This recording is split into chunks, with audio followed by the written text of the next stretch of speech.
Inch'Allah. D'accord. Vous me signalez, Inch'Allah. Salam alaikum wa rahmatullah. Bienvenue à tous. Alhamdulillah. Comme tous les dimanches, on a notre programme de Ramadan et on a aujourd'hui le plaisir d'accueillir Maulana Ismail Mahmoud, qui est imam à la mosquée de Saint-Louis, à l'île de la Réunion. Donc, je vais laisser l'imam Mouawiya, alhamdulillah, nous parler un peu de lui, Inch'Allah. Assalamu alaikum wa rahmatullahi wa barakatuh. Mes frères, mes mères et sœurs, bienvenue une fois de plus en direct de la mosquée de Nogent-sur-Oise. Pour Inch'Allah, aujourd'hui, on va profiter d'un discours très important de Cheikh Ismail Mahmoud. Alors, Cheikh Ismail Mahmoud est un cheikh de l'île de la Réunion, Saint-Louis, en la ville Saint-Louis. Et il fait partie des plus anciens chouyours de Saint-Louis de la Réunion. En plus de la madrasa de Saint-Louis où il est le directeur, il enseigne aussi des livres de hadith comme le Bukhari et Mishkat. Et il enseigne aussi les livres de tafsir, en l'occurrence Jalalain. Donc, mashallah, on a vraiment un honneur de l'accueillir aujourd'hui parmi nous et de pouvoir profiter de ses conseils, Inch'Allah. Donc, dans très peu de temps, Inch'Allah, on va l'écouter. Et avant d'écouter le cheikh et de profiter de ses conseils, Inch'Allah, je vais inviter un élève de notre madrasa qui va nous lire un passage du Coran, Inch'Allah. L'élève Soumeila Wadjou. L'élève Soumeila Wadjou, mashallah, fait partie de ces quelques élèves qui, alhamdulillah, ont fourni beaucoup d'efforts. Ils ont beaucoup travaillé sur la lecture, sur la tajwid, et qui, mashallah, a commencé aussi Hifz. Et il a commencé Hifz il y a 2 mois, il a bientôt un juz, Inch'Allah. Donc, j'invite d'abord l'élève Soumeila Wadjou pour qu'il nous récite un passage du Coran, Inch'Allah.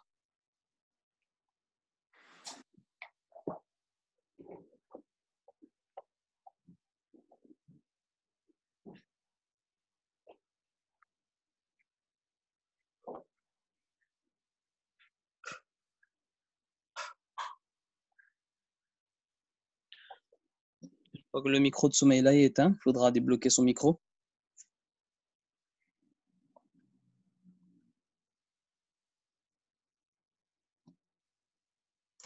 Il était pourtant bien désactivé. Je crois qu'il s'est déconnecté là. Son nom s'affiche encore, mais le micro il est éteint. Ah, là, normalement, c'est bon. Assalamu alaikum. Oui. Alaikum salam.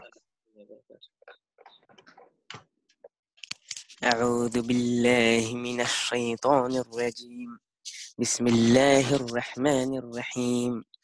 يا أيها المزمل قم الليل إلا قليلا نصفه أو انقص منه قليلا أو زد عليه ورتل القرآن ترتيلا إنا سنلقي عليك قولا ثقيلا إن ناشئة الليل هي أشد وطئا وأقوم قيلا إن لك في النهار سبحا طويلا واذكر اسم ربك وتبتل إليه تبتيلا رب المشرق والمغرب لا إله إلا هو فاتخذه وكيلا واصبر على ما يقولون واهجرهم هجرا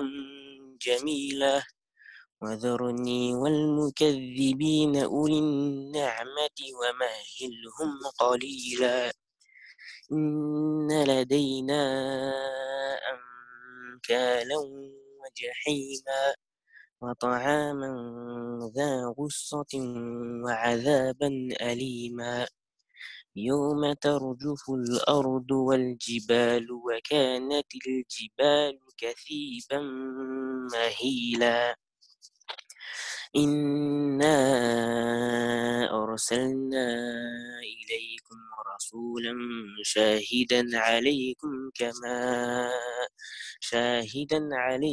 كما أرسلنا إلى فرعون رسولا فعصى فرعون الرسول فأخذناه أخذا وبيلا فكيف تتقون إن كفرتم يوما يجعل الولدان شيبا السماء منفطر به كان وعده مفعولا إن هذه تذكرة فمن شاء اتخذ إلى ربه سبيلا. Barakallah, Masha'Allah, qu'Allah accepte les efforts de Soumaïla, ainsi que tous ses camarades de classe et tous les élèves de la madrasa, et les élèves, les jeunes à travers du monde, qu'Allah Azza wa Jal les guide et les utilise pour son din, Inch'Allah. Récompense leurs parents aussi, Inch'Allah. Donc, sans plus tarder, je vais, Inch'Allah, laisser la parole à Maulana Ismail Mahmoud, qui va traiter le sujet grand principe pour éviter la ruine conjugale. C'est un sujet dans lequel le cheikh est expérimenté et mashallah, beaucoup de jeunes, beaucoup de couples profitent de ses conseils et prennent du plaisir à redonner du sens à leur couple et à avancer. Donc, Maulana, c'est à vous, Inch'Allah.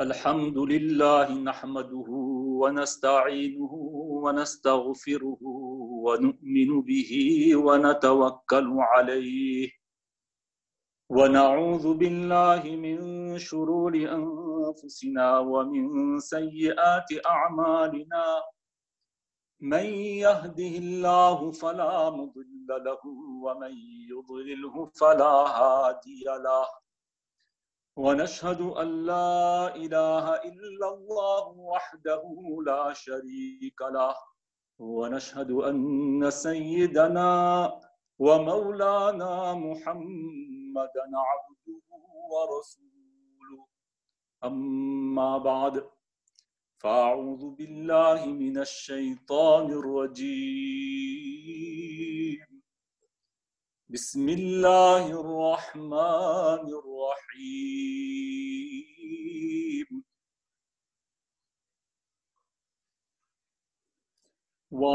وعاشروهن بالمعروف فإن كرهتموهن فعسى أن تكرهوا شيئا ويجعل الله فيه خيرا كثيرا صدق الله العظيم. السلام عليكم ورحمة الله وبركاته. Remercions Allah tabaraka wa ta'ala, le clément, le miséricordieux, de nous avoir donné le tawfiq et la force, le courage d'être dans cette assemblée religieuse pour parler et écouter ces paroles sacrées et les enseignements de notre bien-aimé Muhammad Mustafa wa Mujtaba sallallahu alayhi wa sallam.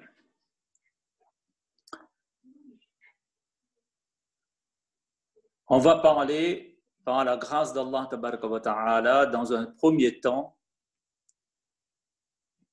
de ce qu'il ne faut pas faire pour maintenir ou entretenir la bonne relation dans le couple. Comment faire pour que notre vie conjugale devienne un havre de paix et non un champ de bataille? Comment faire pour que notre vie conjugale devienne un long fleuve tranquille, sans tempête qui l'agite? Eh bien, on parle souvent de ce qu'il faut faire et rarement de ce qu'il faut éviter. Alors que pour éviter la ruine conjugale, il y a des choses à faire. Mais il y a particulièrement 5 choses à éviter. En évitant ces 5 choses-là, Inch'Allah, on évitera à ce que notre foyer soit endommagé, soit fragilisé. Parce que la violence conjugale, on en parle, que ce soit dans les annales, que ce soit dans les magazines, dans les médias et dans la vie réelle, ça existe, la violence conjugale. Et dans notre pays, en France, c'est un vrai et réel problème. Voilà pourquoi on a voulu aujourd'hui aborder et traiter cette question de la vie conjugale. Comment éviter les problèmes? Eh bien, pour éviter les problèmes, il ne faut pas créer des problèmes. C'est tout aussi simple que ça. Mais aujourd'hui, nous allons, par la grâce d'Allah, vous parler de 5 choses. Et pour retenir ces 5 choses à éviter, eh bien, nous avons fait comme un symbole. On a pris la lettre initiale de chaque mot pour pouvoir les mémoriser et les utiliser, Inch'Allah, par la suite de notre vie conjugale. Nous allons vous donner aujourd'hui 3 CDI. 3 comme le chiffre 3, mais c'est 3C. Aujourd'hui, dans notre pays, on nous propose un CDI. Et aujourd'hui, j'ai l'honneur de vous proposer 3 CDI. 3 CDI. 3C et un D et un I. Les 3C, eh bien, représentent la colère, la comparaison négative et la critique. Et le D, eh bien, c'est le fait d'éviter de jouer aux devinettes. Dans le couple, dans la vie conjugale, et on va voir si on aura le temps d'arriver jusqu'à là. Et troisièmement, c'est imperfection. Le I comme imperfection, parce qu'aujourd'hui, le véritable problème, c'est qu'on cherche toujours un conjoint et une conjointe qui est parfait et parfaite. Et ça, on n'en trouve pas. Voilà pourquoi ce sera aussi un sujet que nous allons aborder. Donc, la première chose à éviter dans un couple, c'est la colère excessive. Et bien sûr, on a le droit de se mettre en colère, c'est sûr et certain, parce que la colère est une émotion qui fait partie intégrante de notre corps et de notre personnalité. On a besoin parfois de se mettre en colère pour se défendre. C'est une émotion qu'Allah Ta'ala, s'il l'a mis en nous, bien, il sait bien qu'on a grandement besoin d'elle à un moment donné de notre histoire. Mais comme on a le droit de se mettre en colère, ce qu'on oublie souvent, c'est qu'on a le devoir de la contrôler.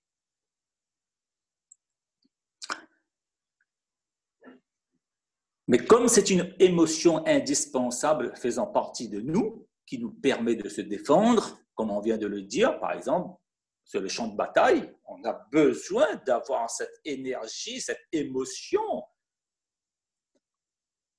Voilà pourquoi jamais dans l'islam, qui est la religion qui tient compte de la nature de l'homme, l'islam ne nous demande pas de l'exterminer, mais de la maîtriser et de la contrôler. Bien sûr, en temps normal, il vaut mieux éviter sa venue, éviter qu'elle s'installe et éviter de l'alimenter une fois qu'elle s'est installée. Et pour la simple raison que nous, les êtres humains, nous sommes des êtres rationnels, mais aussi émotionnels et sentimentaux. Et pourquoi parler de la colère? Qu'il faut à tout prix éviter, et Inch'Allah, chacun d'entre nous, frères et sœurs qui sont assis et qui sont à l'écoute de cette intervention d'aujourd'hui, nous allons essayer non pas seulement d'écouter, mais d'appliquer. Un savoir qui n'est pas appliqué est une ignorance. D'après le fatwa de tous les sahaba radiyallahu anhum ajma'in, nous dit Mullah Ali Qali rahmatullah alayhi dans le commentaire de Mishkat al-Masabih.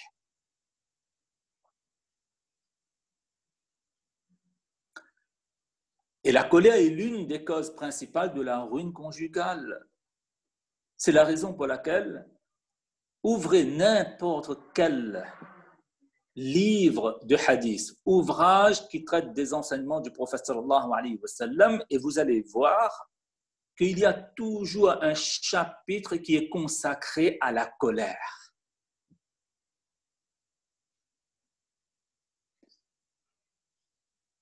Et il y a ce fameux hadith que nous avons sûrement entendu à multiples reprises, où une personne est venue demander au prophète sallallahu alayhi wa sallam un conseil précis et concis. Sûrement, il était pressé, comme c'est le cas de la plupart d'entre nous aujourd'hui.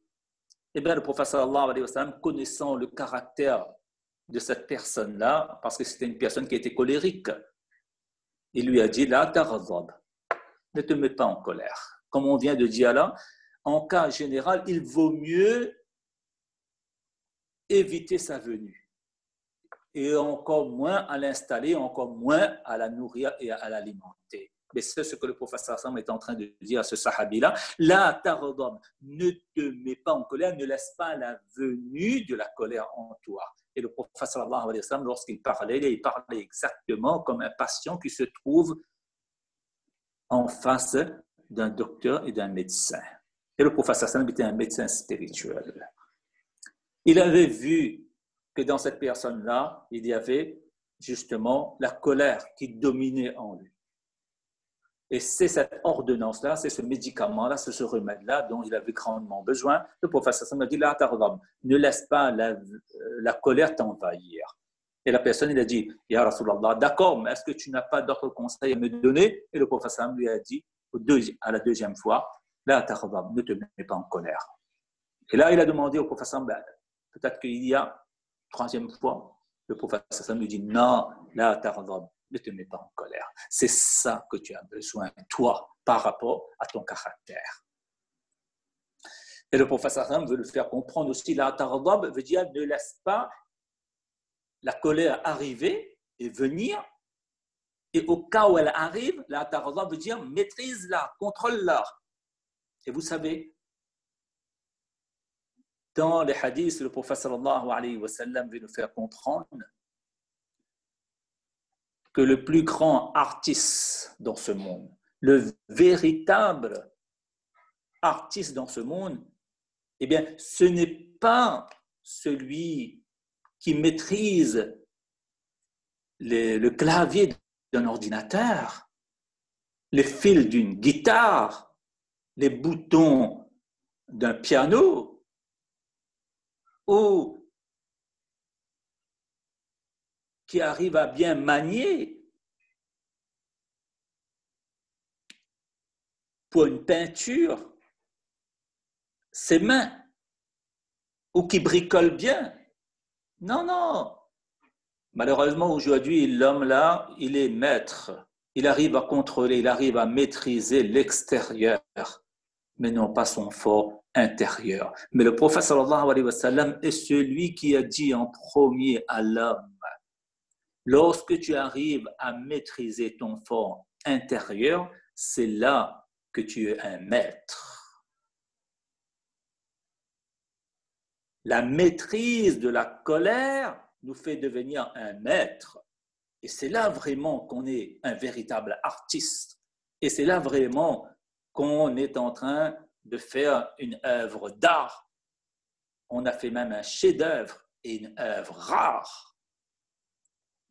Le professeur Sam ne l'a-t-il pas dit? Laysa shadid bis-sur'a.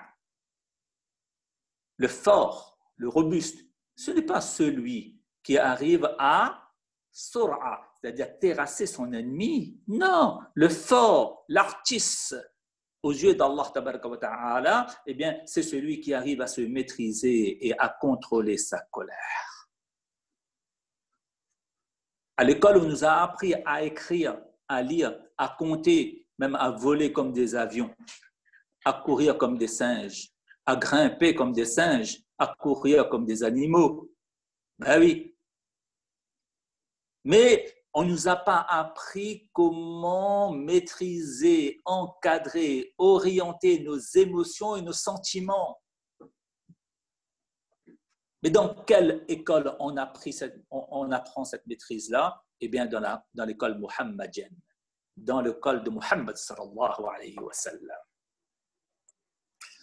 Et le prophète sallallahu alayhi wa sallam veut nous faire comprendre que la colère min ash-shaytan est une œuvre du shaytan. Parce que le shaytan, il a été créé du feu. Et si vous voulez éteindre le feu, eh bien, il faut apporter l'eau. Donc, lorsque vous êtes en colère, alors,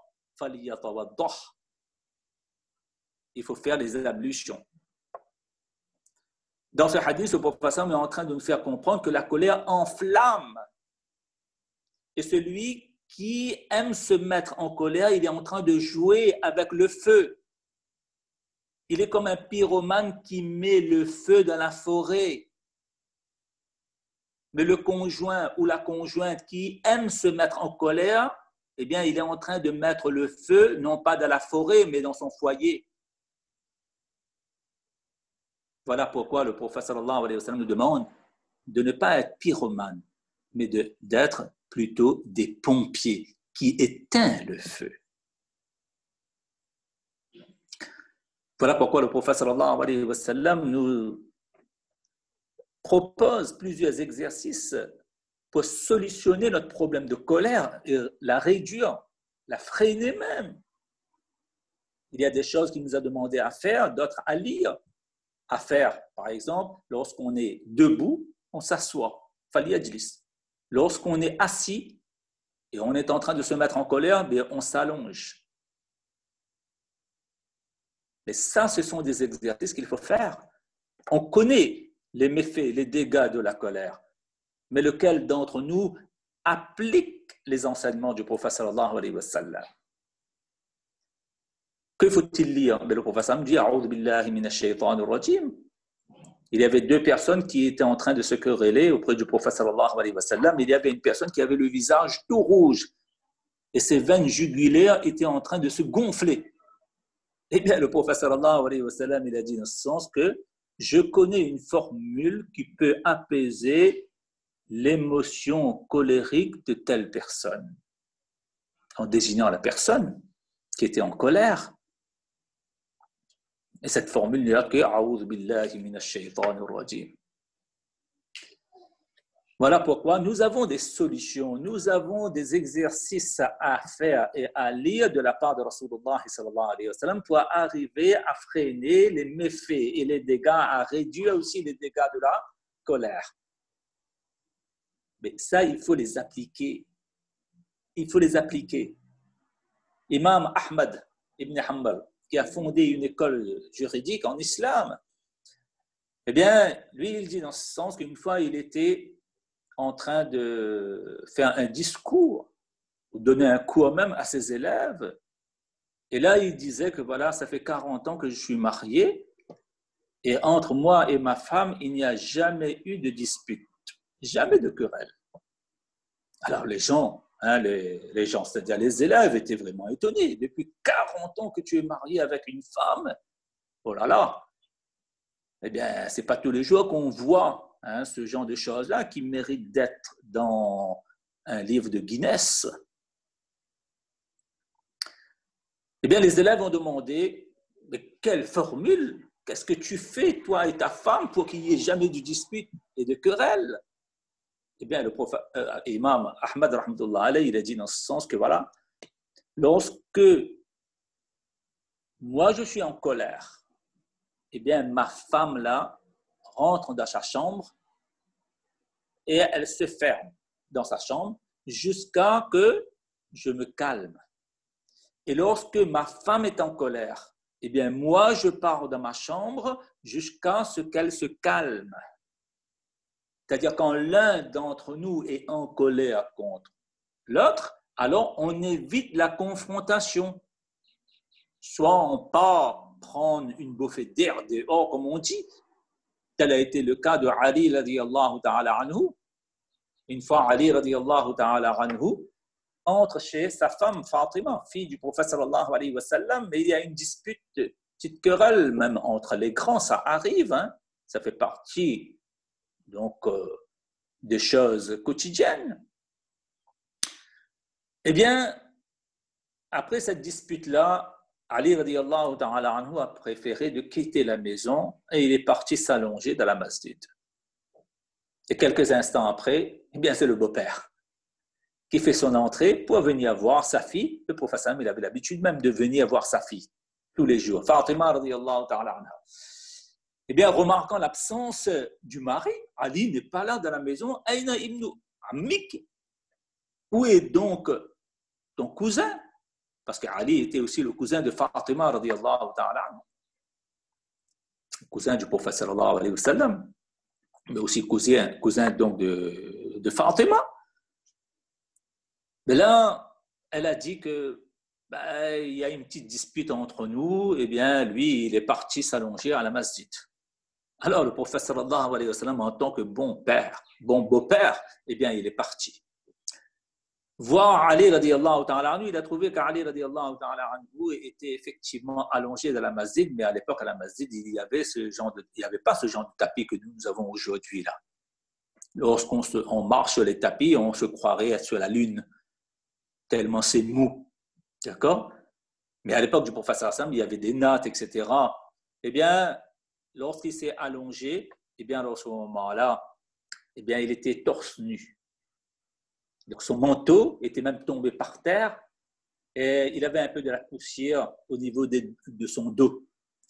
Alors, le prophète sallallahu alayhi wa sallam, il a nettoyé le dos de son gendre et il a recouvert la poitrine de son gendre, Ali radiyallahu ta'ala anhu, et en même temps qu'il était en train de dire ça, il a dit « Ijlis, assis-toi ya Aba Turab, oh le père de la poussière ». Ali radiyallahu ta'ala anhu a été à ce moment-là surnommé par le prophète sallam Abu Turab, le père de la poussière. Et là, le prophète sallallahu alayhi wa sallam lui a donné le conseil, voulant faire comprendre que ce que tu as fait là, tu mérites d'être surnommé ainsi, parce que vraiment, lorsqu'on est en colère, eh bien, c'est Abu Turab qu'il faut devenir. Il faut devenir le père de la poussière. Voilà pourquoi le prophète nous demande de faire cet exercice-là. Si on est assis, de se rapprocher du sol. Pourquoi on se rapproche du sol? Mais pour devenir Abu Turab, comme Ali, radiyallahu anhu, lorsqu'il était en colère, il est parti se rouler dans la poussière.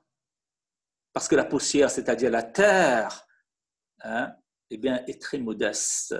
On a l'habitude de la piétiner. Jamais elle ne se plaint de qui que ce soit. Par contre, le feu, tu l'allumes et tu vois qu'il s'élève vers la hauteur.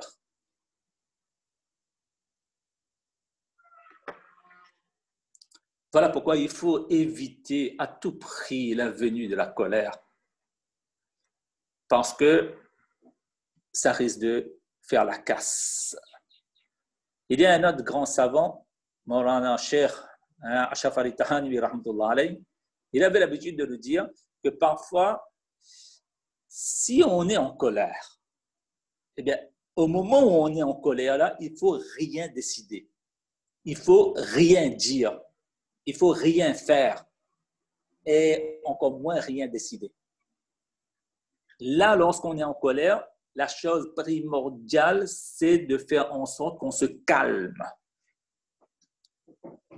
Et une fois qu'on s'est calmé, là, à ce moment-là, on fait semblant d'être en colère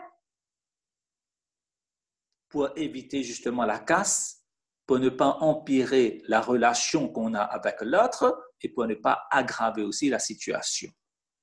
Et là, lorsqu'on fait semblant d'être en colère par rapport à ce qui a été fait par l'autre, eh bien là, on pourra bien choisir un bon dialogue, les mots appropriés Et nous allons éviter de vider notre sac où on risque de décider n'importe quoi, dire n'importe quoi et faire n'importe quoi.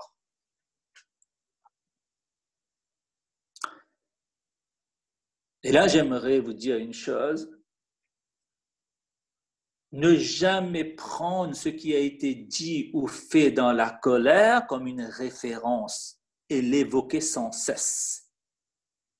Ça, c'est un principe qui mérite d'être écrit sur une pancarte, sur un tableau, et de la suspendre dans la maison, oui.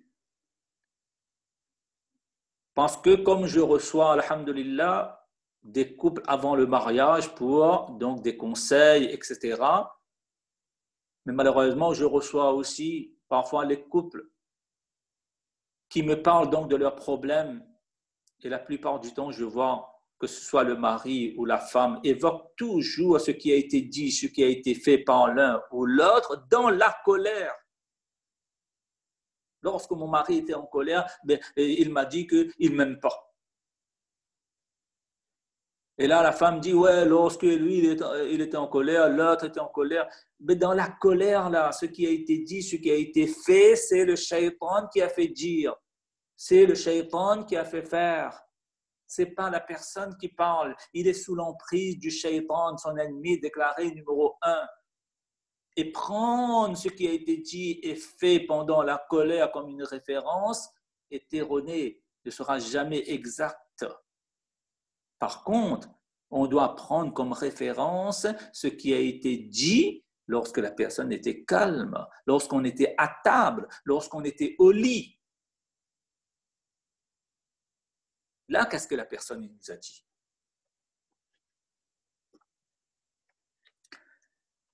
Et aujourd'hui, les médecins, les experts, les spécialistes de la santé nous disent dans ce sens que la colère est même nuisible, nocive pour notre santé physique.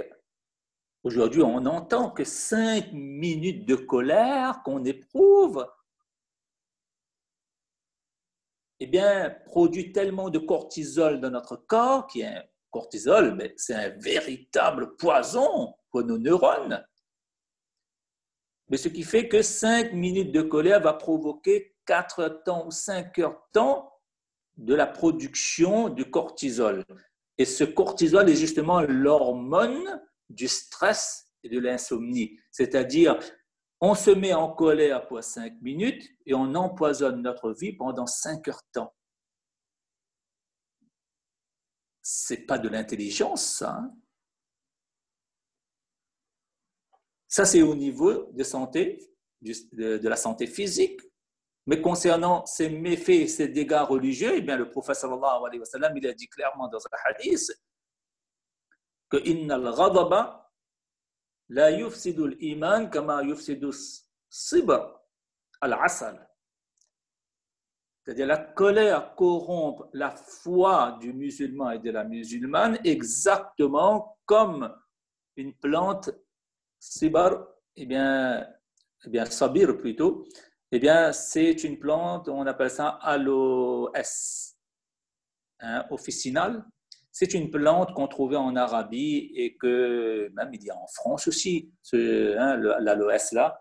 Donc la sève là est très très amère. Eh bien, le prophète Sassam dit dans ce sens que comme la colère corrompt le iman, corrompt le iman, exactement comme cette plante-là, eh bien, corrompt le miel et la douceur et la saveur du miel.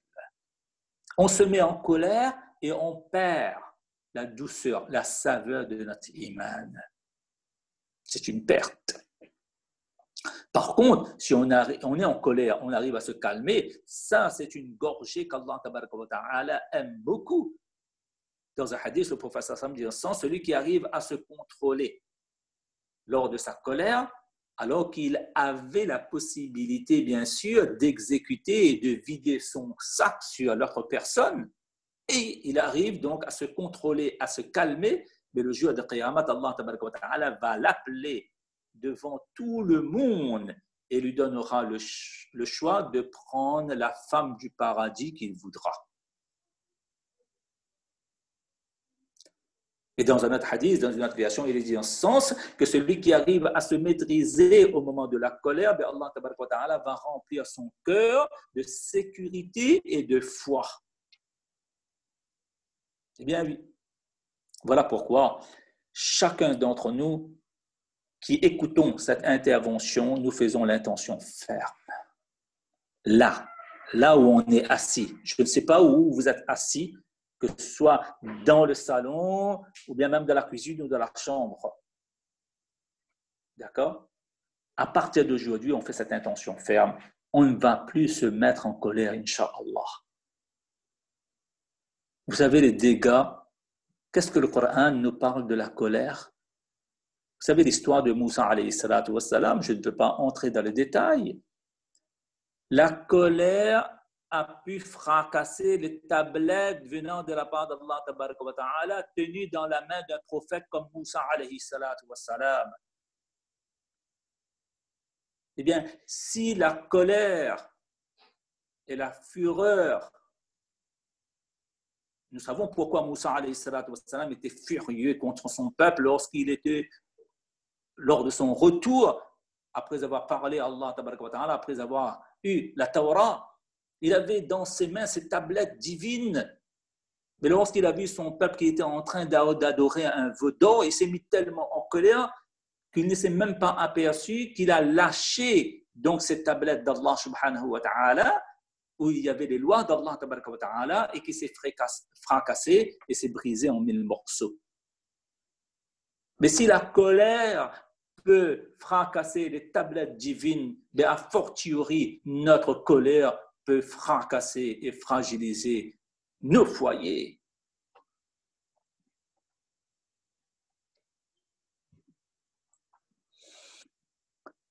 Et puis je vous pose la question, quelle fut la cause de la Première et la Deuxième Guerre mondiale avec ces millions de dégâts humains et matériels?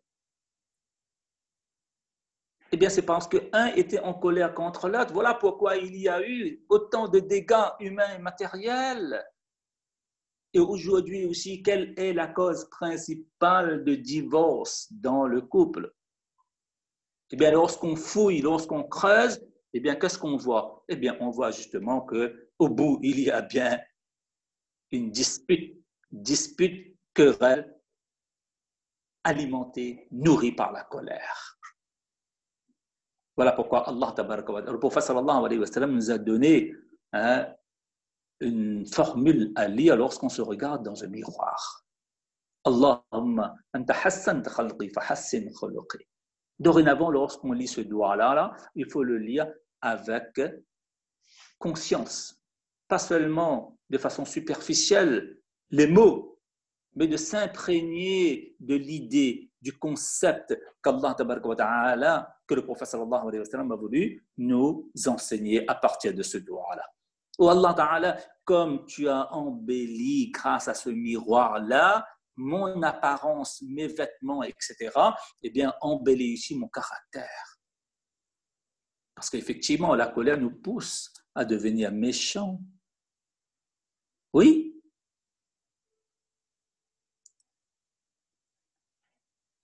Donc, je demanderai à chacun d'entre vous qui est à l'écoute de cette intervention de faire un geste symbolique. Je ne vous vois pas, mais vous allez le faire, Inch'Allah. Parfois, il faut des gestes qui accompagnent les paroles. Les paroles seules ne suffisent pas. Chacun d'entre nous, on va prendre notre main droite et puis on va l'enfoncer de façon symbolique dans notre cœur. Et nous allons essayer, Inch'Allah, d'arracher la méchanceté avec une force terrible. Et nous allons la jeter à la poubelle, s'il y a une poubelle tout proche de nous là. Faisons-le. Faisons-le, mes chers frères et sœurs.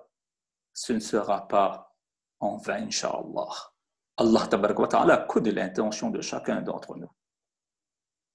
Jamais plus on donnera de la place à la colère dans notre vie conjugale, Inch'Allah.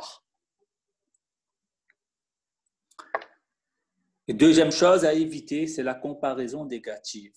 Mais malheureusement, là aussi, je dis bien la comparaison négative parce qu'il y a des comparaisons qui sont positives. Eh bien, la comparaison négative, on aime se comparer aux autres. Oh là là. Et nous sommes super doués pour le faire, malheureusement. Alors qu'il suffit de se dire que lorsqu'on se marie avec une personne là, on se marie aussi avec ses moyens. Donc, la clé de la réussite dans une vie conjugale, c'est quoi? C'est de chercher de vivre selon ses propres moyens. Et la clé de l'échec dans la vie conjugale serait de quoi? D'essayer et de chercher de vivre selon les moyens des autres. Voilà pourquoi il faut arrêter de se comparer de façon négative aux autres. Même si se comparer aux autres peut être bon. Si on se compare aux autres, parce que c'est une source de plaisir, un outil de connaissance. C'est-à-dire, si on fait une comparaison qui est instructive ou inspirante, eh bien là, d'accord, là, ça peut être bénéfique. Par exemple, il y a la comparaison ascendante, c'est-à-dire on regarde quelqu'un qui est au-dessus de nous, qui est meilleur que nous.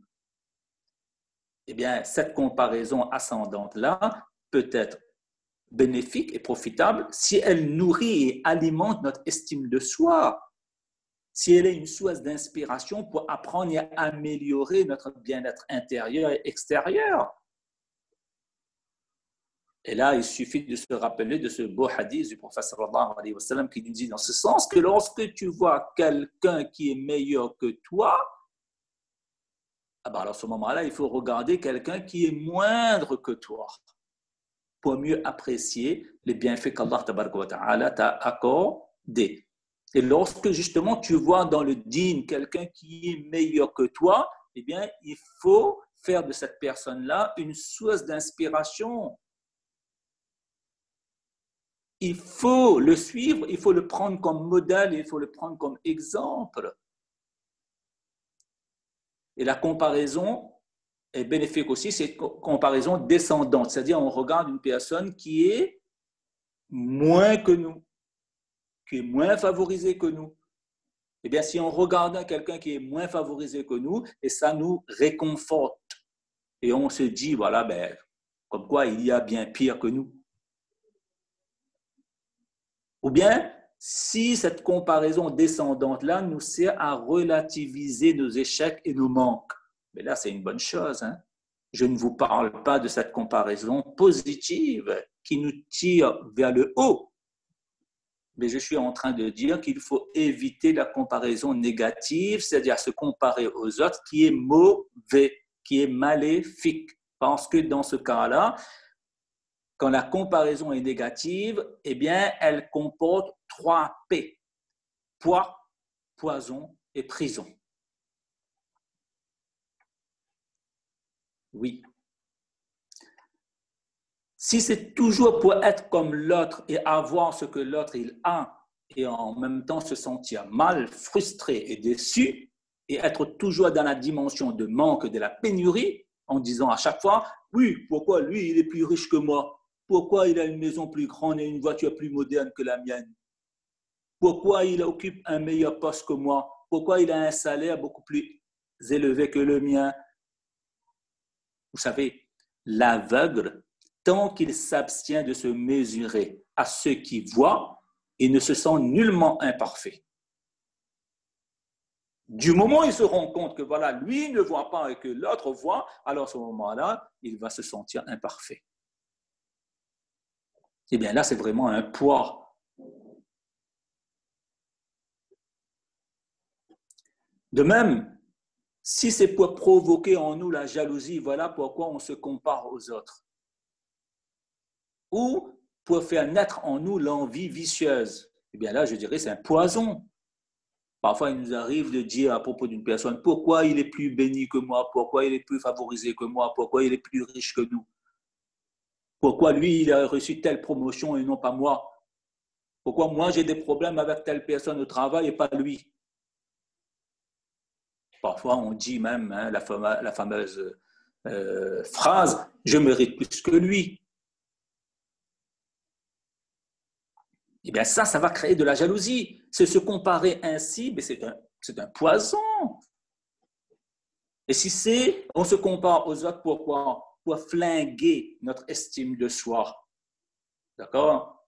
L'amour de soi-même, la bonne image de soi, la confiance en soi. Et on finit par se dire que voilà, je suis un incapable, je ne suis rien. Eh bien là, on est vraiment dans une prison. Eh bien, si on se compare aux autres et que cela devient un poids, un poison et une prison, eh bien, ces trois mots commencent par la lettre P. Eh bien, je dirais que ce sont les trois P pour péter un bon plomb.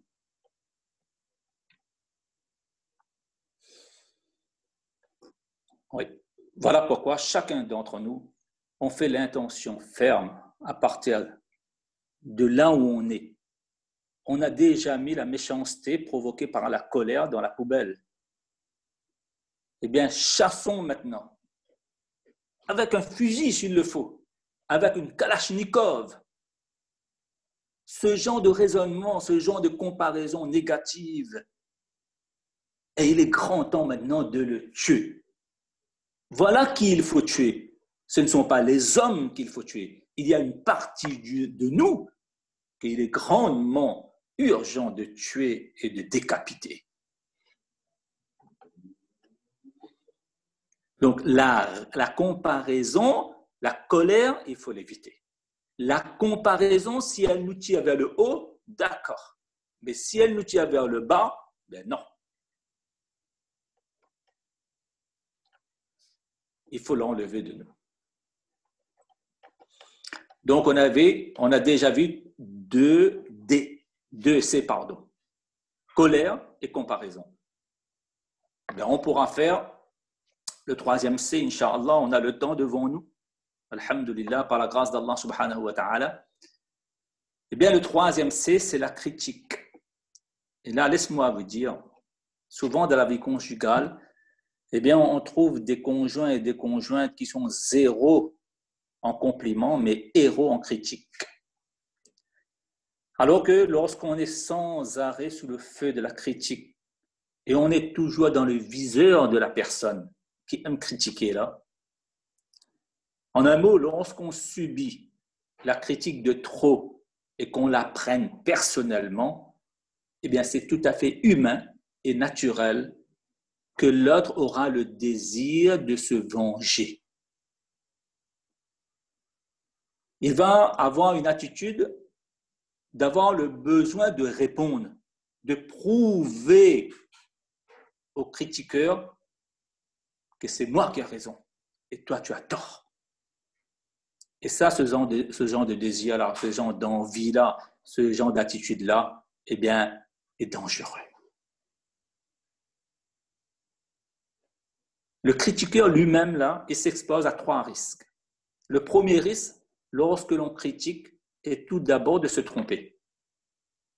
Il se peut qu'on s'est trompé, on a fait une erreur dans notre jugement. Deuxièmement, c'est souvent lorsqu'on critique là, on est poussé de mépriser la personne d'en face.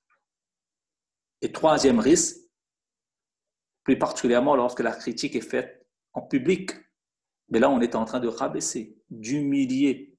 Et croyez-moi, la personne qu'on est en train de critiquer en public là, mais on lui donne moins de chances de nous écouter. Dernièrement, justement, il y avait un père qui me disait, mais parfois, là, je crie, je suis en train de hurler devant mon enfant, on pense qu'il fait bêtise après bêtise. Mais je lui ai dit, tu peux crier comme tu veux, il n'est pas en train de t'écouter parce que tu es en train de faire du vacarme, du bruit à ses oreilles, tu ne parles pas. Pour avoir de la chance d'être écouté, Bien, il faut savoir parler, il faut savoir communiquer, il faut savoir dialoguer. La manière vaut plus que le contenu de notre dialogue. Voilà pourquoi il y a une chose qu'il faut éviter à tout prix dans notre couple si on ne veut pas terminer dans la ruine. Si on ne veut pas fragiliser notre couple et notre vie conjugale, c'est la critique en public, s'il vous plaît. Bien sûr, on a le droit de critiquer le comportement de quelqu'un. Encore, si c'est notre conjoint ou notre conjointe, mais il faut le faire en privé, avec douceur, sans agresser, sans blesser. Rappelons-nous de ce récit du prophète sallallahu alayhi wa sallam, un bédouin qui ne savait ni lire ni écrire, qui n'est pas parti à l'école pour apprendre les moindres gestes et comportements de civilité. Il a uriné dans un coin de la masjid. Et comment était le comportement du prophète sallallahu alayhi wa sallam lorsqu'il a vu les sahaba qui voulaient l'étrangler même? Eh bien, le prophète sallallahu alayhi wa sallam l'a appelé, il a parlé gentiment. Et cette personne dit ensemble, je n'ai jamais vu un conseiller aussi admirable que le prophète sallallahu alayhi wa sallam. Donc, attention aux critiques.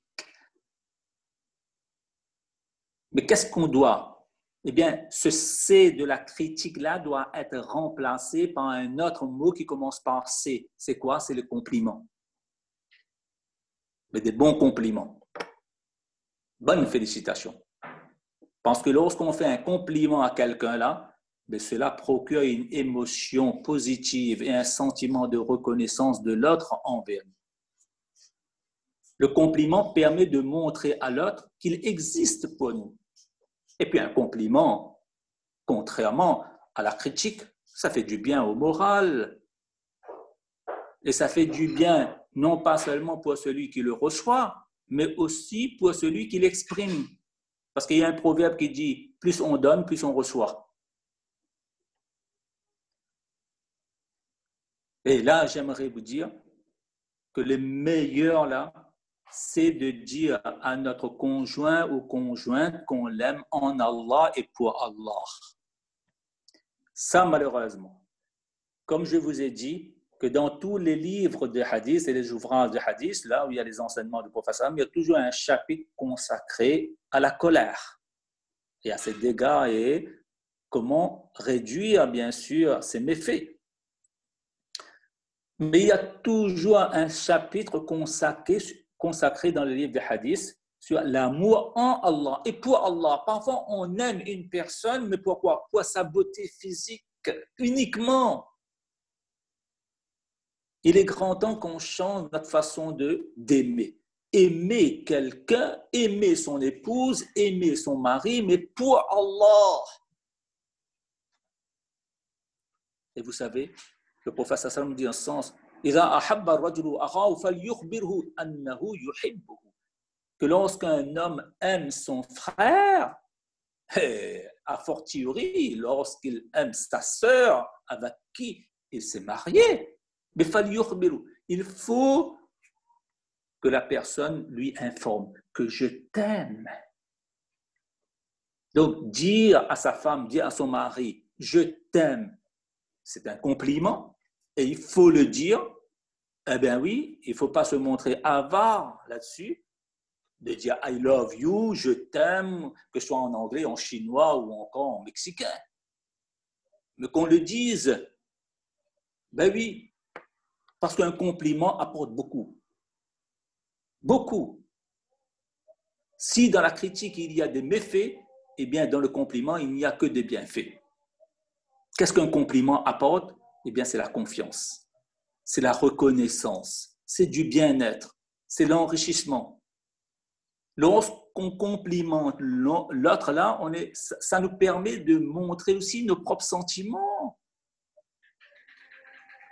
De même, le compliment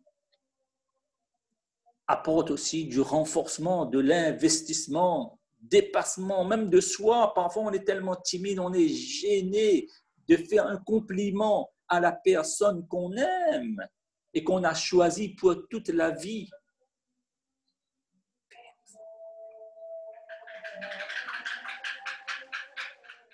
Eh bien, le fait de faire des compliments, ça va éliminer, Inch'Allah, nos faiblesses, la timidité, le fait d'être gêné de dire à quelqu'un. Prenons cette habitude-là, Inch'Allah, et une fois que le compliment sera fait là, vous allez voir, nous aurons la sensation d'avoir franchi nos limites et on s'est dépassé même. Et puis, il y a une chose qu'il faut reconnaître, nous vivons dans une société aujourd'hui, il faut dire les choses sans se cacher la face, où la violence, l'agressivité, la critique se propagent comme une traînée de poudre, créant un environnement chaotique. Mais dans ce genre de milieu-là, de société, eh bien, s'il y a la bienveillance d'un compliment, eh bien, Inch'Allah, ça va créer une atmosphère beaucoup plus sereine et beaucoup plus bénéfique, Inch'Allah. Donc, chacun d'entre nous, à partir d'aujourd'hui, on va dire à l'autre, que ce soit mari ou épouse, je te trouve radieux, radieuse aujourd'hui. J'admire ton travail, tu es formidable. Ton idée est vraiment géniale. Vous savez, ces petites phrases-là, qui sont des véritables cadeaux et que chacun, on aime les entendre. Et pourquoi ne pas les dire? Et puis un compliment sincère, ça ne coûte rien. Et vous savez, il y a un proverbe qui dit que l'art est difficile, mais la critique est facile. Mais l'art, c'est justement le fait de complimenter l'autre. Et puis le compliment, là, c'est un acte qui est très fort. Ça se fait par la parole, par des gestes, parfois par un simple regard. Mais là, j'aimerais attirer l'attention sur la manière de complimenter l'autre. Ah oui. Parce que si nous allons utiliser la flatterie, l'autre va percevoir comme une tentative de manipulation. Tandis que si le compliment il est sincère, il vient du cœur, Inch'Allah, ça va renforcer le lien qu'on a. Et quelle différence il y a entre la flatterie, qui est mensongère, qui est excessive, qui est hypocrite, et le compliment sincère? Eh bien, dans le compliment sincère, là, il y a de la spontanéité. Lorsqu'on parle là, on est précis, on est spécifique. Et le compliment là, eh bien, est toujours gratuit et sans condition. Oui. Et là, j'aimerais attirer votre attention vers une chose qui est aussi importante. Une chose aussi importante dans le fait de complimenter l'autre. Il faut personnaliser le compliment. Personnaliser veut dire quoi? Ça veut dire donc que lorsqu'on dit à notre femme, qui s'appelle par exemple, je donne un nom par hasard, Zainab, mais il faut dire le prénom de la personne. Et après, il faut utiliser un adjectif qui est agréable. Et le mieux, ce serait au superlatif. Oh Zainab, tu es belle. Tu es belle, pas ta robe est belle. Parce que la robe est une partie d'elle. Mais par contre, tu, c'est la totalité de sa personnalité. Donc, Zainab, oh ma Zainab, mais tu es belle. Donc, personnaliser le compliment, utilisons un adjectif et au superlatif, ce serait mieux, et ajouter aussi un adverbe. Par exemple, trop, très, absolument. Donc, oh Zainab, tu es très belle, tu es trop belle, tu es absolument belle.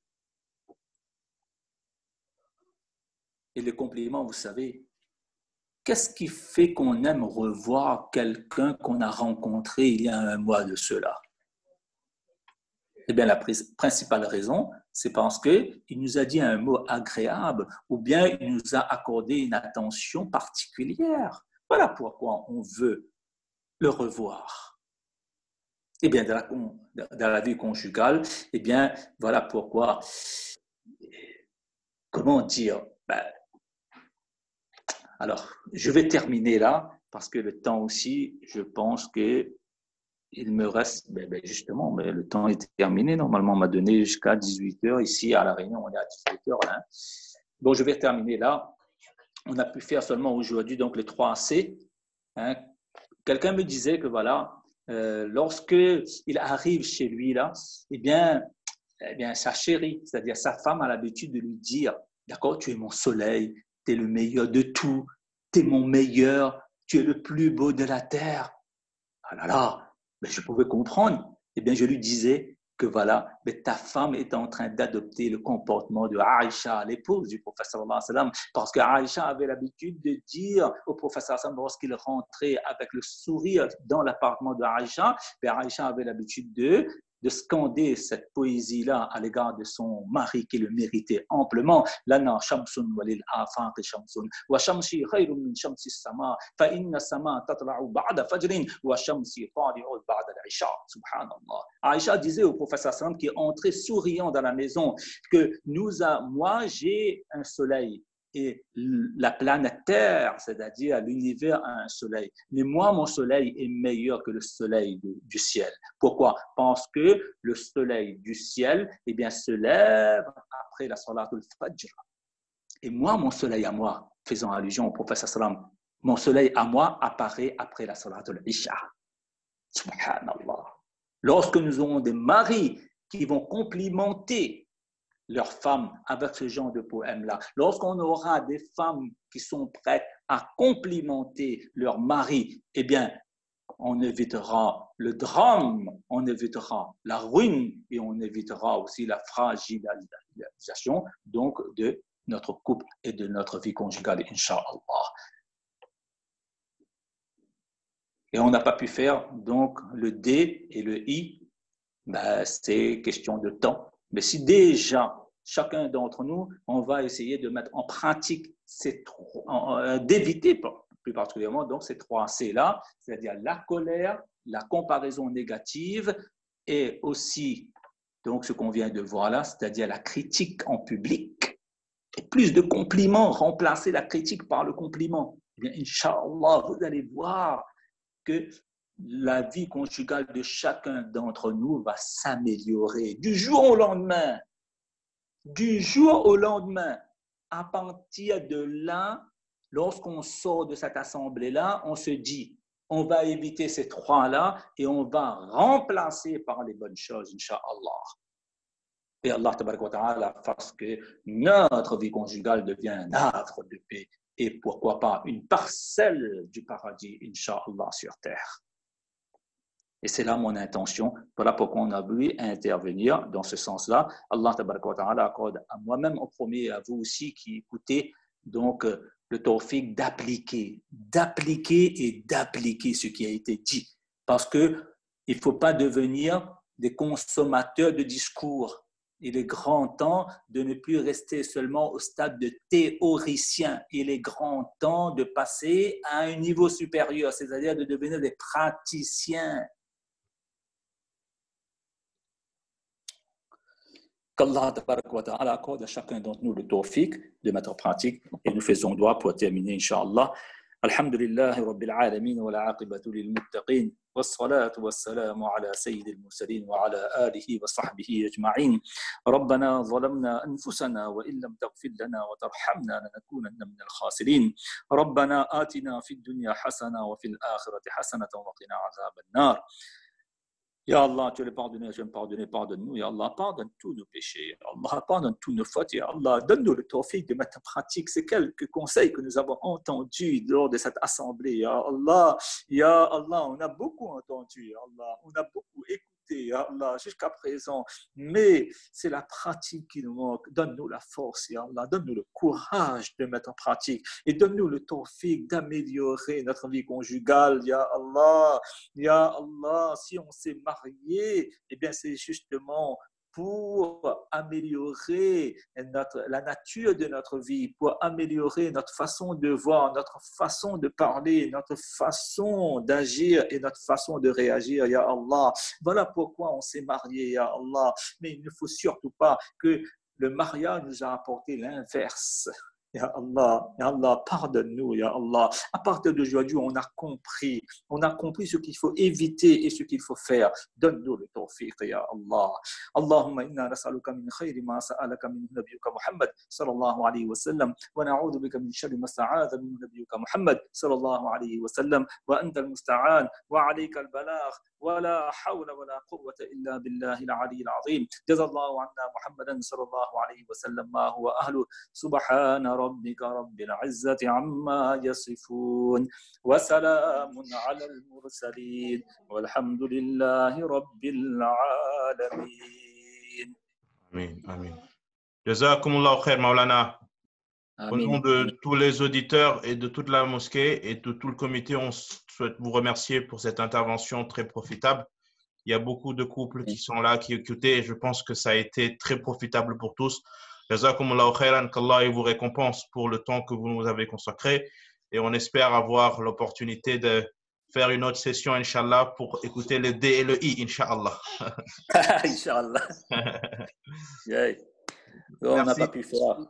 Inch'Allah, une prochaine fois, Inch'Allah. C'était très profitable. Et vous aussi à tous, assalamu alaikum wa rahmatullahi wa barakatuh. Et jazakumullahu khairan ahsanul jaza fi dunya wal akhirah pour votre écoute et attention particulière.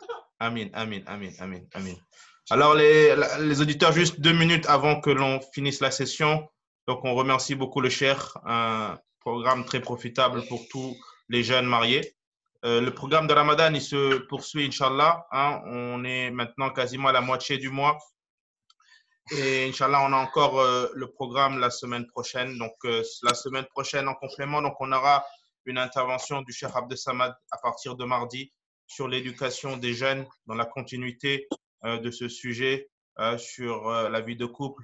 Inch'Allah, également une intervention sur l'éducation des jeunes. Donc, ce sera le mardi 12 mai à 18h30, Inch'Allah. Et alors, comme vous le savez tous, à partir de demain, en France, c'est le début du déconfinement. Et on tenait toujours à rappeler à toutes les personnes, et particulièrement donc, pour notre communauté, de rester vigilants par rapport à ce déconfinement, bien que les choses seront moins restrictives. On est dans un département qui est aujourd'hui classé rouge. Donc, on demande à chacun, Inch'Allah, de rester vigilant et de profiter encore de ces 15 jours de Ramadan pour augmenter les du'a, pour qu'Allah subhanahu wa ta'ala il nous délivre de cette situation difficile.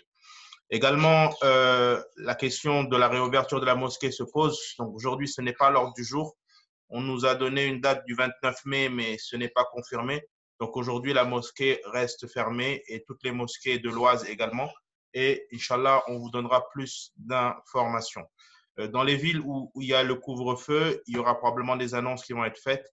À nos gens, c'était à 22h. On ne sait pas encore si ça a été changé, mais toujours est-il qu'il faut rester vigilant, Inch'Allah, et ne pas trop se réunir pendant l'iftar pour qu'il y ait trop de monde. Et alhamdoulilah, donc comme vous voyez, là, c'est des conseils que notre religion nous-mêmes nous encourage à respecter. Donc, les conseils des gestes barrières pour pouvoir, alhamdoulilah, être préservé de ce virus et préserver le maximum. Inch'Allah, comme toujours, vous avez la possibilité pour les sœurs de vous connecter tous les jours, sauf le mercredi, samedi, dimanche, pour écouter le Coran avec les muallima et lire également. Les imams, alhamdoulilah, ont un programme alhamdoulilah, de lecture quotidienne du Coran qui a commencé depuis le début de Ramadan. Donc, c'est tous les jours de 19h30 à 20h15 avec des qari qui, alhamdoulilah, nous viennent de La Réunion, de Mayotte et puis de beaucoup de villes. Et enfin, alhamdoulilah, comme je vous dis, alhamdoulilah, on est pendant Ramadan. Donc, on a, alhamdoulilah, cette campagne de mobilisation sur l'avancement du projet. Et Inch'Allah, toutes les personnes qui veulent gagner des hasanat, elles ont la possibilité, alhamdoulilah, de faire des dons, Inch'Allah. On remercie tout le monde, alhamdoulilah, et on vous dit, Inch'Allah, mardi prochain. Jazakumullahu khair. Wassalamu alaikum wa rahmatullahi ta'ala wa barakatuh.